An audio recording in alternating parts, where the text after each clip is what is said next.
sé que esta dinámica diferente de la tecnología nos está abriendo a aprender nuevas habilidades, aprender de otras maneras. Básicamente el cerebro humano es el órgano del aprendizaje y este nos ha permitido sobrevivir durante muchos siglos y ahora tenemos que aprender a aprender de una manera diferente. Eso se llama ser competentes. Entonces, si queremos seguir creciendo, tenemos que tener esta posibilidad de romper paradigmas y entender otras dinámicas. Quiero agradecer a todos los amigos que nos escriben de Guatemala, Costa Rica, Salvador, Colombia, Puerto Rico. Muchas gracias por seguirnos y esperemos que todo este contenido pueda ser de utilidad también para ustedes. Para todos los que están en la República Mexicana, igualmente, amigos desde Reynosa hasta Cancún, Tapachula, bueno, pues muchas gracias por acompañarnos. El día de hoy vamos a hablar de un tema que es extremadamente importante y que a menudo es el que capta la mayor atención de los entrenadores. Quiero hacer la aclaración también de que entiendo que hay algunos de ustedes que están iniciándose en el mundo de la natación competitiva. Por lo tanto, no tengan pena en hacer preguntas muy básicas. Nosotros iremos haciendo todas las respuestas para poderlas compartir con ustedes, tratando incluso de detenernos en algunos detalles que para algunos pueden ser obvios, pero que para otros, evidentemente, si no estoy tan relacionado con la nomenclatura del entrenamiento, pues me va a costar un poco más trabajo. Pero este es el proceso. Yo tengo 40 años en la natación y créanme que yo me sentía como ustedes hace 40 años, algunos de los que están iniciando. En nuestra época no existían cursos online, no había ni siquiera libros traducidos. Por ahí los alemanes, los rusos, los canadienses publicaban un libro en su idioma original. 20 años después lo traducían al castellano de España. Después nos llegaba a las manos a nosotros y cuando empezábamos a enterarnos de lo que habían escrito por allá, ellos ya tenían otras versiones. Afortunadamente ahora puede ser en línea, puede ser en tiempo real. Entonces es un reto interesante. Así es que bienvenidos a este mundo del entrenamiento deportivo. Vamos a hablar de la planificación de lo que llamamos un macro o un macrociclo. El nombre correcto es macrociclo. La palabra es una palabra compuesta. El prefijo macro significa grande. Ciclo es un círculo o algo que se repite cíclicamente. Entonces los macrociclos son aquellos planes de entrenamiento grandes que tienen una repetición sistemática a lo largo de varios años, por lo menos los 15, 20 años que va a durar el proceso de entrenamiento deportivo. Voy a explicar algunos detalles de dónde surge la planificación, etcétera, porque creo que es importante comprenderlo, aunque ciertamente también hay que decir que la planificación del año de entrenamiento y de los 3 macrociclos más pequeños que integran el año de entrenamiento, en el caso de la categoría 8, 9 y 10 años, es una planificación sumamente básica. Podríamos decir que es el primer esbozo de un plan con características mínimas de contenidos, dado que los niños no necesitan una gran cantidad de estímulos, están iniciándose en el mundo de la natación, y por otro lado, hay modelos más sofisticados de planificación que queremos nosotros guardar como una reserva a ser explotada en años venideros para tener siempre cartas bajo la manga que podamos usar en situaciones que exijan una mayor carga. Este no es el caso de los 3 primeros años del entrenamiento, donde apenas están iniciando. Vamos a ver algunas diapositivas donde vamos a ver algunos esquemas de la planificación del entrenamiento. Permítanme tantito porque hay una frase de el gran entrenador y director técnico Bill Sweetenham. Para quienes no lo conocen, Bill Sweetenham es el gurú de la natación australiana y yo diría el gurú de la natación en muchas partes del mundo. Él ha dirigido a la selección y la federación en Gran Bretaña, en Singapur, ha estado como asistente y director técnico en Argentina, nos ha acompañado varias veces en México también. Él es uno de los entrenadores más connotados del mundo y a quien le debemos mucho del conocimiento que tenemos hoy en día. Bill Sweetenham dice, fallar en planear es planear para fallar. Y yo coincido con esa frase. Me parece que cuando no tenemos un plan de entrenamiento consistente, congruente y sistemático, probablemente los planes de entrenamiento que hagamos logren dar resultados, entre comillas, en el corto plazo, me funcionen para el macro de este año, para la Olimpiada, para el campeonato estatal de este año, pero probablemente estoy hipotecando el futuro a los años por venir que este nadador podría haber tenido porque no supe dosificar, planear y elegir estratégicamente estos recursos. Aquí me parece fundamental entender que si bien los niños pequeños tienen poca carga, por lo tanto hay pocos elementos que planear, tiene que estar muy estratégicamente elegido cada contenido y cómo voy a ir garantizando que siempre me voy a poder echar mano a nuevos estímulos. De ahí la necesidad de tener una buena planificación. Pero además de eso, la planificación, muchas veces el entrenador la ve como mi guía para saber qué voy a hacer en el trabajo. Y la planificación del entrenamiento también es una guía para los padres, para los nadadores, para mi asistente en el agua, para mi asistente en tierra y para poder coordinar y organizar todas las tareas. Por lo tanto, de manera muy simple, pero tengo que tener plasmado estos documentos para poderme guiar y poder propiciar que los demás actores que no tienen tan claro como yo en la cabeza lo que quiero lograr, sepan y puedan acompañarme en las funciones que a cada uno le corresponden. Vamos a empezar por entender que el plan de entrenamiento, además de organizar la vida, los tiempos, los compromisos y coordinar a todos los actores, en esencia su espíritu es organizar los estímulos que propician desarrollo en el organismo humano y estos estímulos en suma, en su conjunto, los definimos como carga de entrenamiento. La carga es la suma, el compendio de todos estos estímulos que voy a utilizar para intentar tocar y rebasar el umbral de adaptación en cada uno de los sistemas funcionales y con ello obligar al cuerpo a que venga una adaptación, primero de manera inmediata y después de manera perdurable, con lo cual voy a poder desencadenar una serie de adaptaciones morfofuncionales. Y de ahí iré creando lo que llamamos una base fisiológica residual, que es el acumulado de todos los efectos del entrenamiento a lo largo de muchos años, con lo cual mi cuerpo está preparado para enfrentar cada vez más y más y más carga y en proporción a ese incremento también, de manera equiparable, irá incrementando su capacidad para rendir más en competencia o, dicho de otra forma, tener mejores marcas cada vez. La carga de entrenamiento tiene diferentes factores que tenemos que entender. Uno de los factores lo definimos como el aspecto cuantitativo, el que lleva la cuenta de los números. A esto le llamamos volumen. En otras palabras, es la cantidad de estímulos.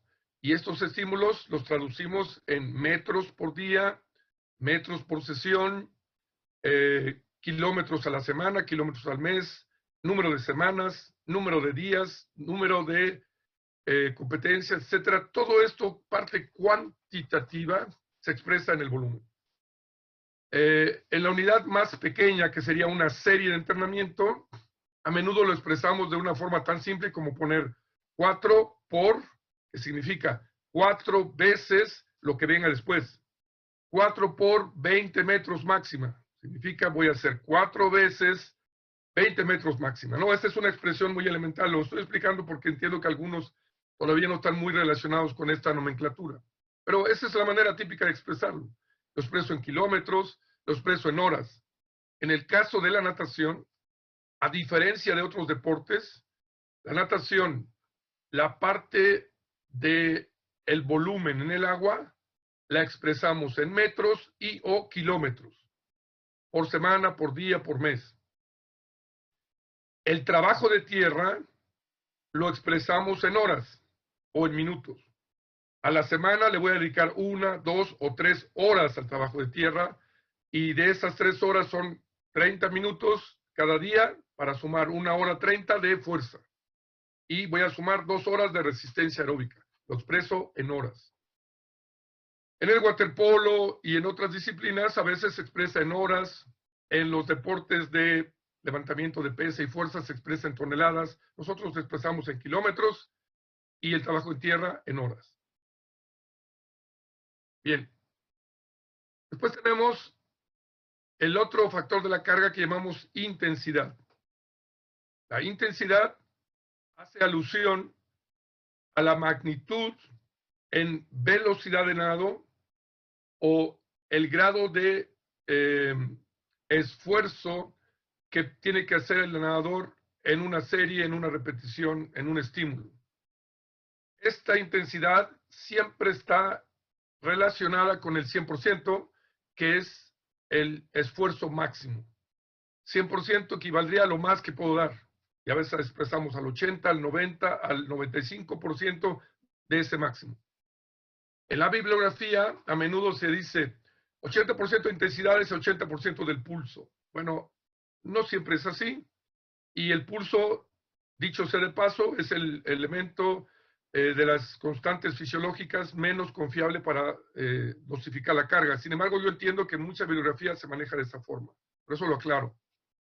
En natación, cuando expresamos una intensidad a partir de una velocidad, podríamos hacerlo de dos maneras.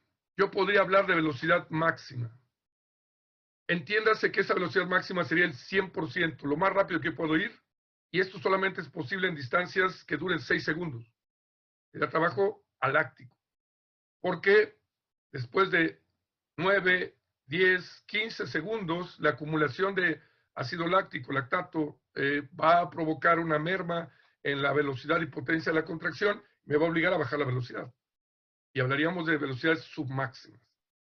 Para no tener ese problema, esto lo hacemos solamente como una comparación genérica, utilizar el 100% de la velocidad que puede desarrollar un nadador.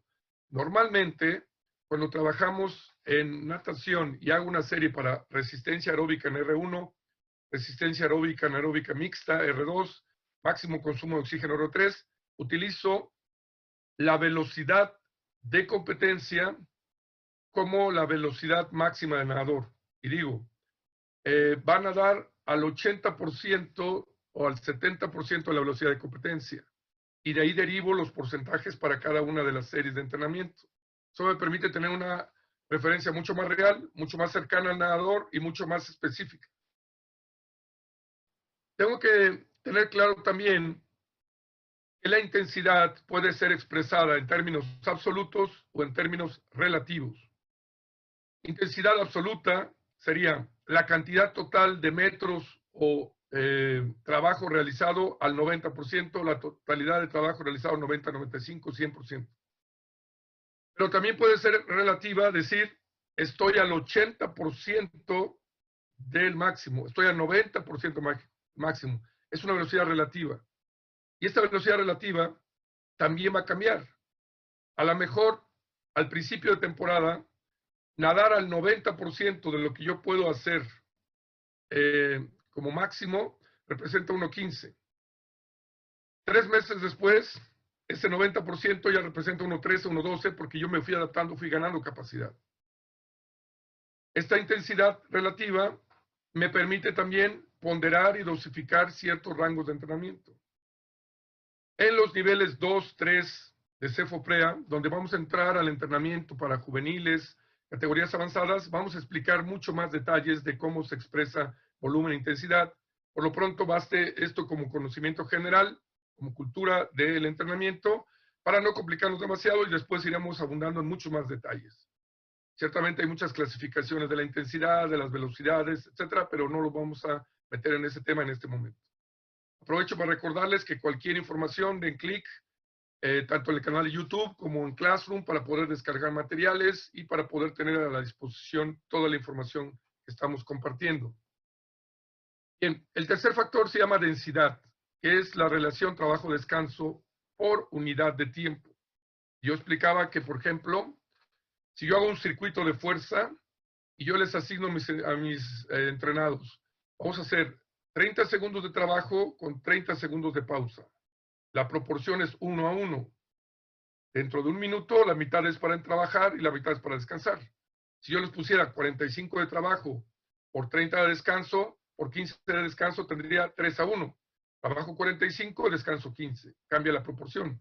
Eso sería más denso. En la misma unidad de un minuto, pongo mucho más trabajo que descanso, a diferencia de poner 30-30.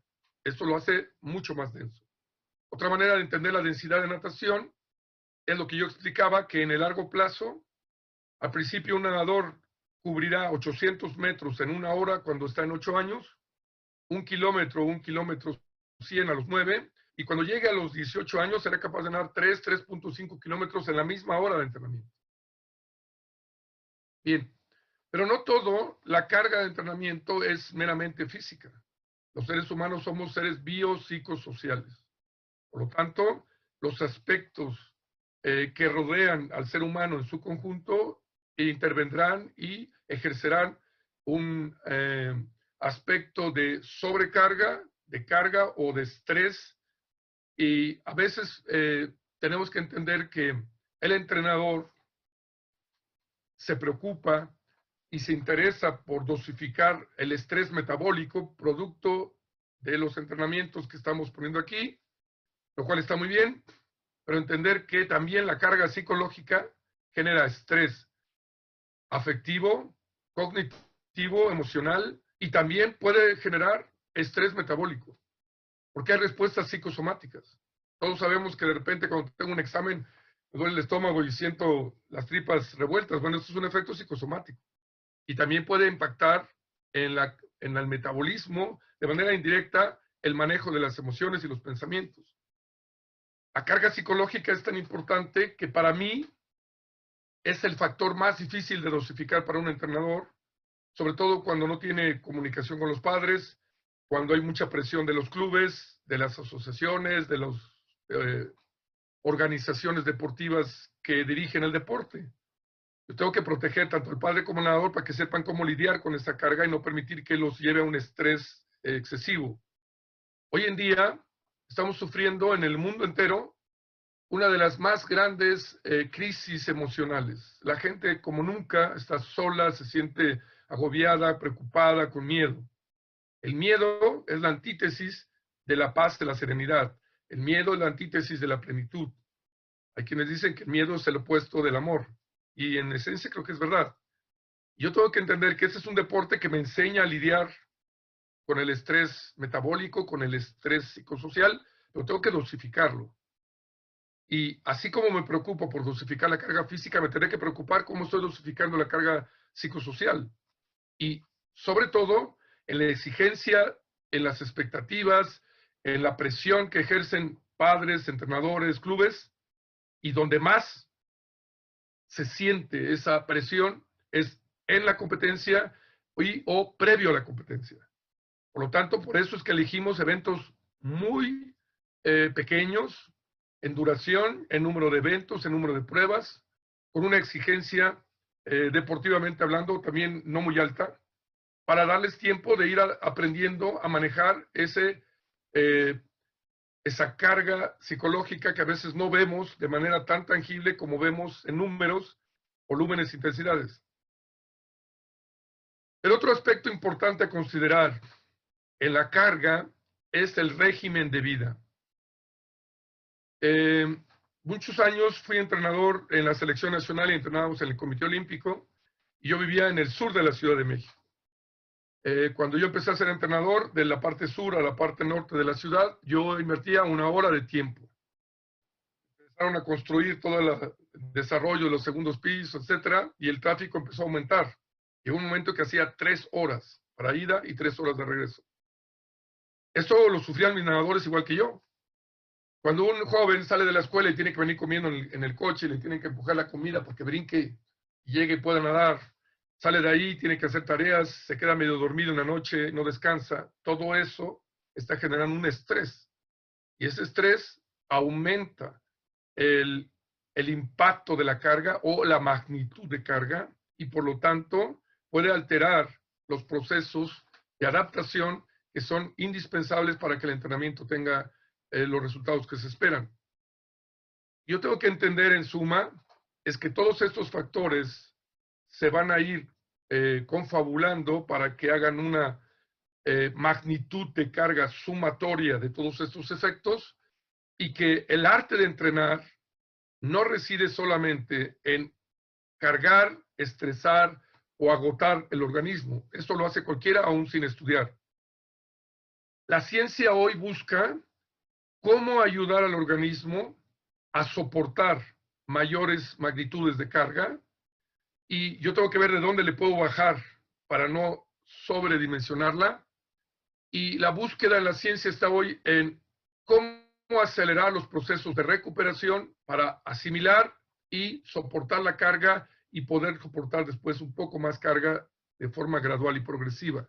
Por lo tanto, el equilibrio entre carga y recuperación es el gran reto de la planificación del entrenamiento. Muchos entrenadores planean cargar, cansar piernas, brazos, trabajo en agua, trabajo en tierra y cargar. Pero tenemos un solo hígado, 2 riñones, tenemos un intestino delgado, un intestino grueso y este organismo tiene un límite donde puede soportar para sacar reservas energéticas y lidiar con este estrés metabólico. Por lo tanto, tengo que entender que yo tengo que ser cuidadoso y dosificar. De ahí la importancia de entender los factores del entrenamiento deportivo.